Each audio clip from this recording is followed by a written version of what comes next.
Hello and welcome to another episode of The Change Exchange. My guest today, Richard Mulholland. How shall I, in which box shall I put you? A serial entrepreneur, an expert on communication? How do you describe yourself? I prefer how you describe me. I think it sounds nicer being an expert or a serial entrepreneur. The truth is, I think I'm a bit of a passionate hobbyist that pursues interests with a vengeance until I get bored. Well, that sounds like a success recipe. But we'll see. But we'll get there. So you were born in Scotland. Yes. And I suppose the first really big change in your life was when your parents brought you here. You were 9. Yes, that's correct. If you think back, or if you look back on that now, how has that influenced your life? Okay, well, outside of the obvious of being in a different place, meeting different people, and having a different perspective, that I think obviously living in South Africa gives you a very different perspective on things. There was subtler changes that were very important. First of all, the reason the change happened, the reason my parents moved, is they wanted to hit a bit of a reset on their relationship. I think they felt that they were going in one direction that they weren't comfortable with. And they both decided that they needed a significant change if they were going to make a go for it. And did you as a child know that? I think we were aware. I think we were aware of I was the youngest of 3, and I think we were to some degree aware of the problems that my parents were having. And I guess it's quite exciting that next year, for their 50th wedding anniversary, we're going back to the little town in which they got married as a family to all be together. So just the act of that change was so important, because I think it's why my parents are still together and great and fantastic. Is that's what they needed, a reset button. And it showed you at a very young age that one can actually take control in that way, that you can make a change. Yeah, it's very, very hard to read the label from inside the bottle. Yes. And sometimes if you want to make a meaningful change in your life, you have to help yourself.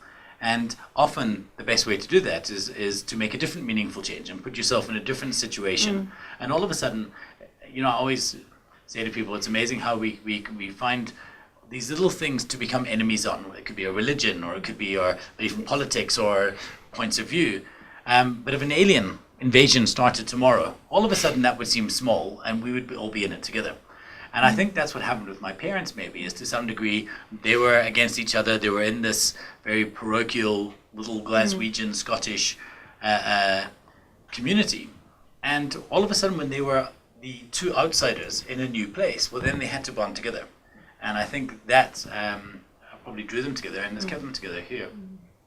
As a young person, you traveled around with rock bands doing their lighting. Yes. How did you get into that? I used to love a band called Depeche Mode, and my father was very involved in rock and roll, or always in broadcasting, and he worked for sound for SABC for many years, and that's why we came out here in the first place. That was the job offer. And when Depeche Mode came, I said to my dad, please, I'll do anything. The word I used was, I'd lick the stage clean for free if you can get me some work. And he did, and I was supposed to be a one little stint as a stagehand, but I really enjoyed it, and I didn't have much else I was doing. I was doing some sales work and some waitering, and so I found a way to maneuver myself and manipulate myself to constantly be there at all of these things, and then it became a job, and I managed to grow quite well there. It became my first kind of obsession. Yeah. And if you're going to be a runner on a set, be the best runner. Yes. Well, I put myself everywhere. I just, whatever needed to be done, I said, I'll do that. To the point that I realized there was a problem with the offloading and unloading of trucks. So I paid the truck drivers to let me sit in the trucks with them so I could get to the different venues and always be there where they needed me. And I just tried to make myself as necessary as you could be as a stagehand, until somebody noticed and said, hey, come and work with us. So what brought that to an end? When I started, Did you grow about up? the hobby. Yeah, first of all, kids, there was a couple of things. The first thing was the realization I was offered the next step, which was a world tour. And I realized, so I went back to my girlfriend at the time, who became my wife, and we discussed it. And the realization was that if I did that, we were all pretty young, and that would be the end of it. And I decided that I didn't want that. I think I always knew that it felt like a young man's job, and it felt like a really nice novelty, but for me, it wasn't something that I felt that I was going to do for the rest of my life. So I thought, well, I'm not willing to sacrifice this at this stage in the game, so I decided not to. And the second that I realized that I was never going to take the next logical step, then I felt that I was going to stagnate if I stayed. And so for me, it was a very, very easy decision at that point. Is that when you started Missing Link, your own company? Or was there something in between? The only thing that happened in between is I'd went to my boss at Gearhouse at the company I was at, and I'd said to him, I would like to explore other avenues, not on the road. I'd like to try and start a division within the business itself. And even there, I kind of maneuvered as much as I could and put myself where most people didn't want me. And I became the marketing manager, and I started a commercial division called PSL Conference Services. So I would sell the rock and roll kind of stuff to big corporates. And after I did that for about a year, and I was maybe 21, just turning 22, and I realized that I was solving the wrong problem. You don't fix a bad conference with pretty lights. You fix a bad conference with better content.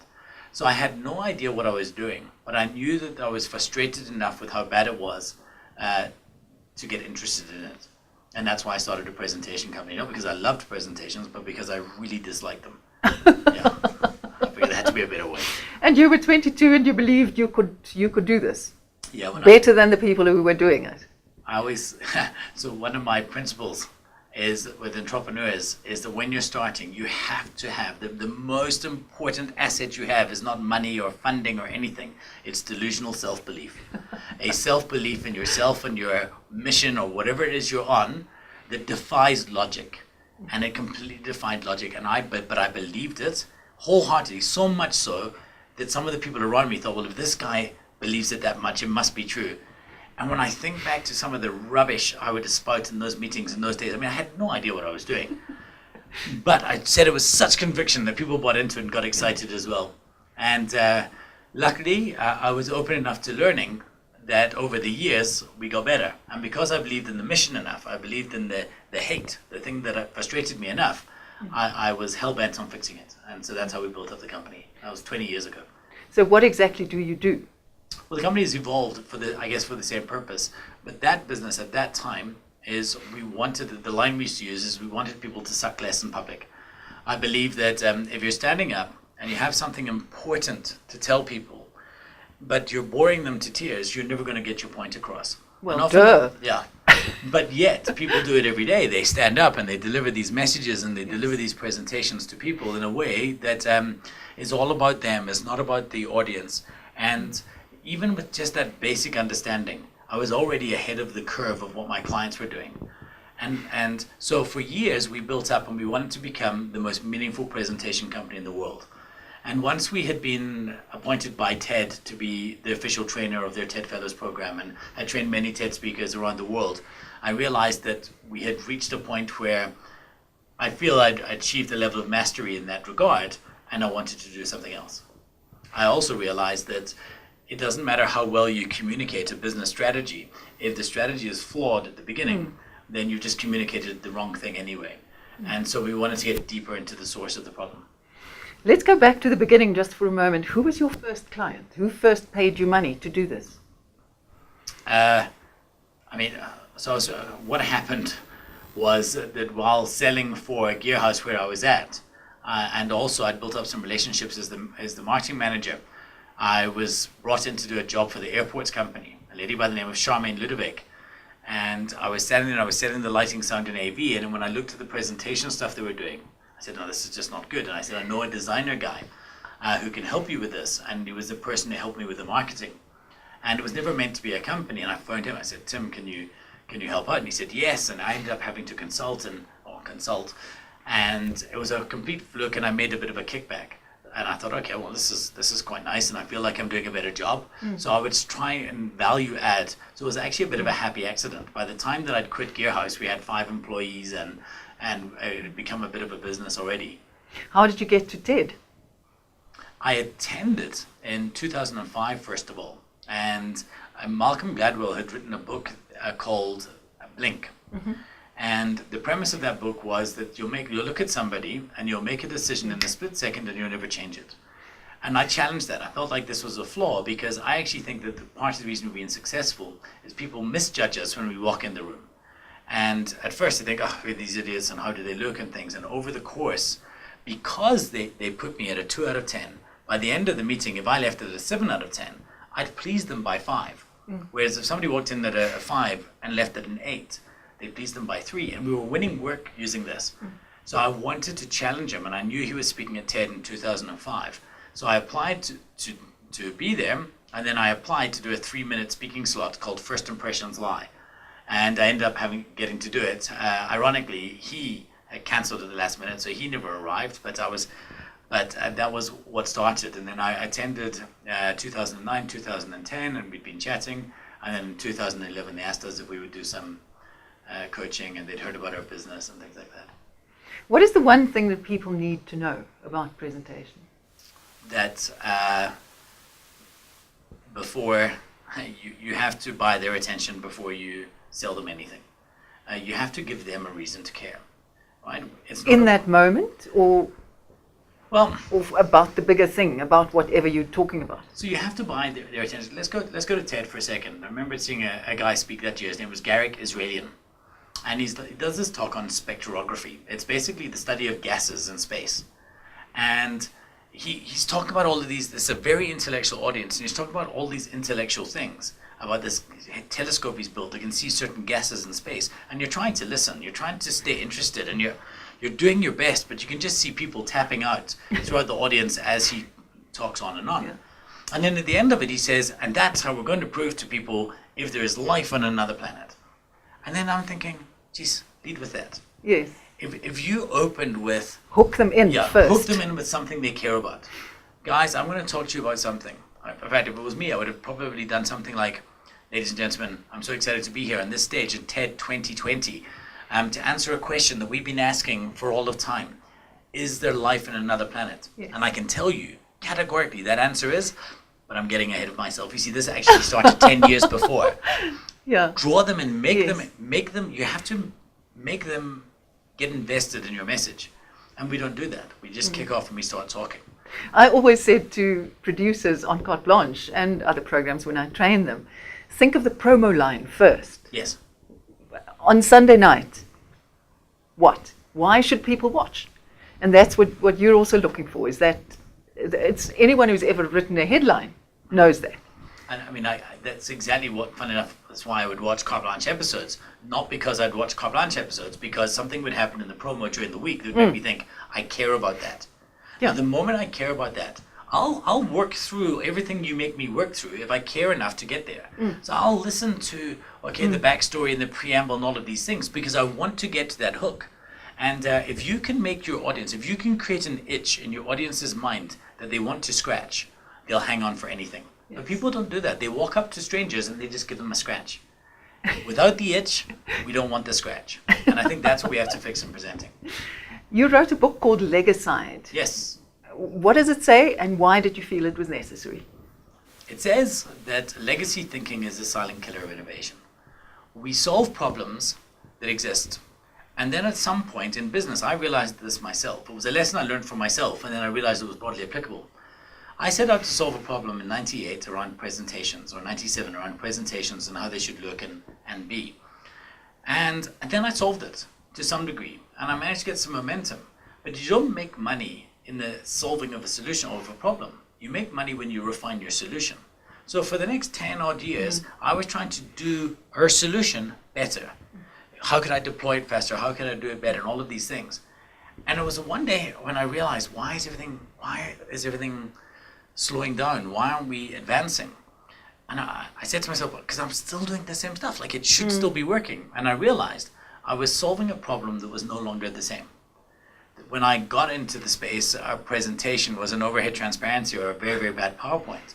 At this point, everyone had seen a TED Talk or a Steve Jobs presentation, and I was still solving problems like it was 98. And I realized that I'd taken the thing that made me successful in the early 2000s and felt that would still make me successful today. And that became the box that confined you.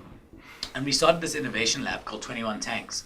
And we thought it was going to be, oh, so excited. We're gonna make the next whatever it is, and we're going to invent all these cool things. And over the period of a few years, we realized that innovation doesn't happen when you start doing something new. It happens when you stop doing something old. you have to be willing to slay the legacy of your thinking in order to open opportunity for something going forward.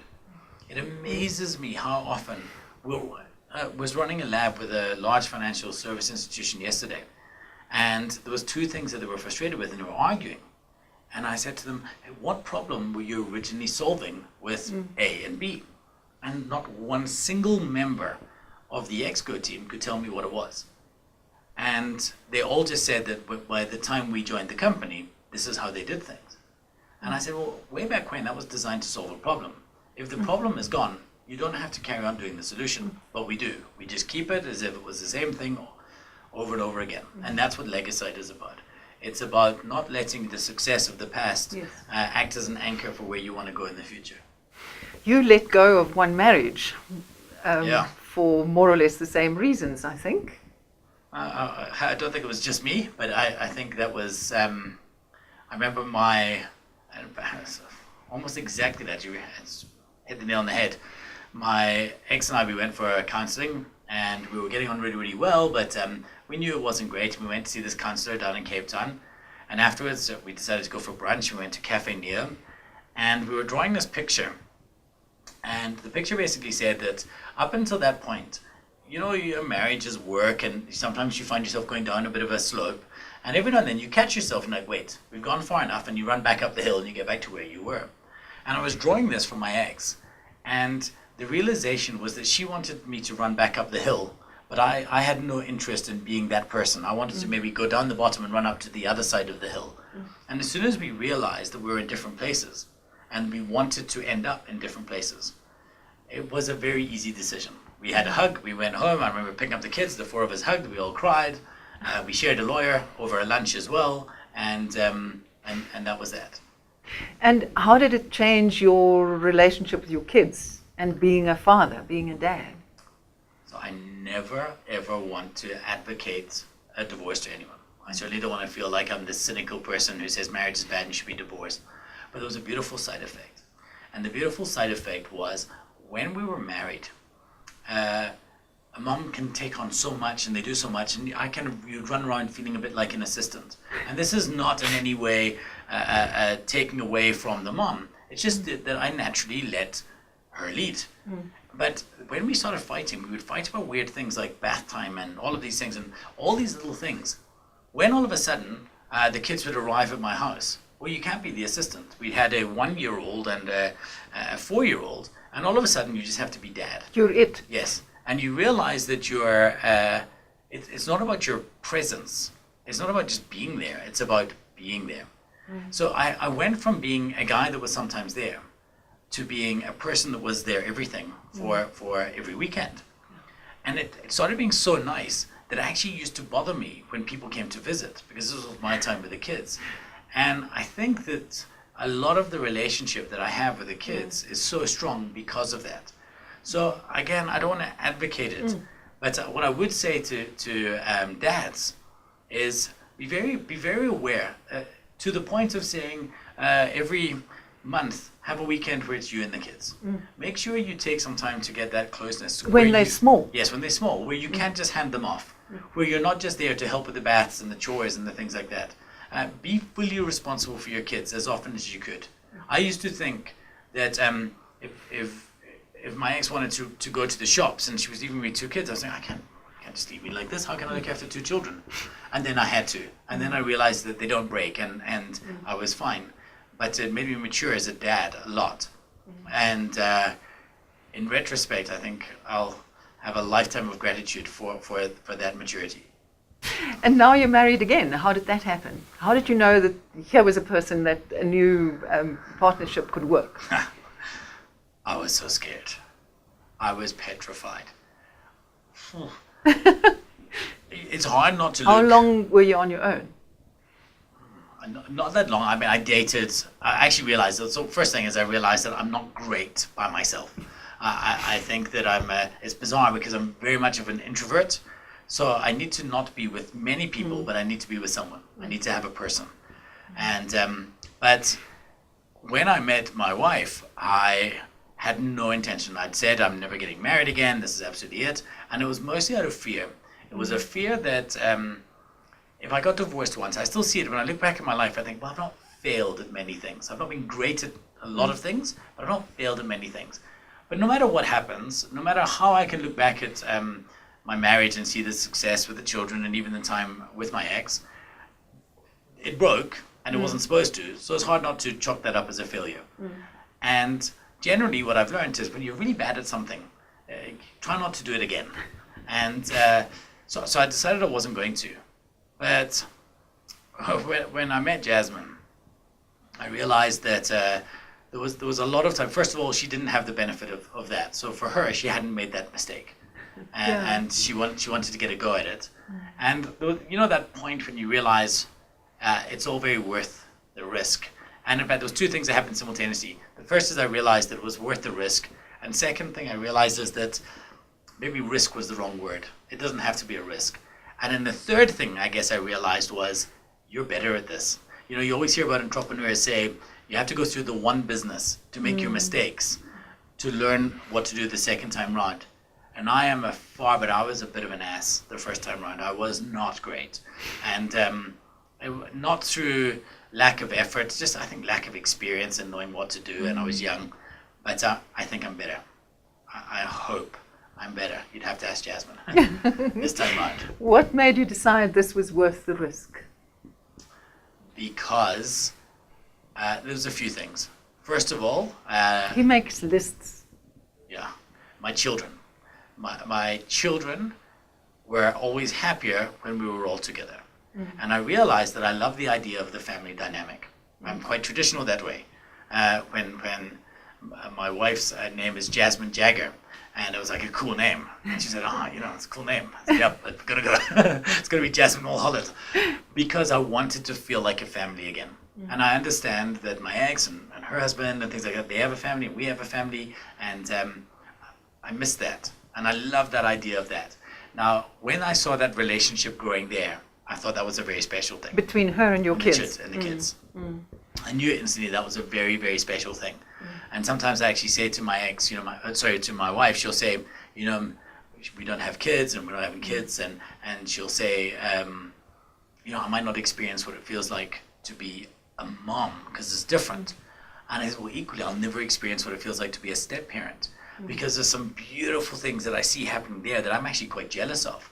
Because as a step parent, she gets to be a parent, but she also gets to have a little bit of a friend thing. The kids will go to her with stuff that they'd never come to me with. And Marco, Andrea's husband as well, it's a beautiful relationship the kids have with him that I value, that I think the kids are so much better off by having. How old are they now? 13. My son Callum is 13 and my daughter is 9, Bailey.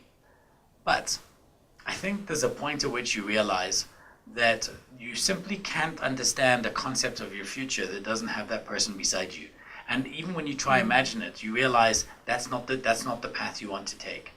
And it was from absolutely not, it was a little bit of a logical bit of processing I had to do to realize, no, absolutely. And then it became easy. And how has it changed your life? Setting up the family again. So lazy. Because I am spoiled rotten. I really am. I live the life of Riley. But, I guess, and I hate saying this because I feel like I'm being disparaging to my ex. There's in no way that it was me and not her, but I look forward to coming home. I sit there and I think, well, I could stay at work, I can get home because it's fun there. And I love my job and I love my team, but it's just all different.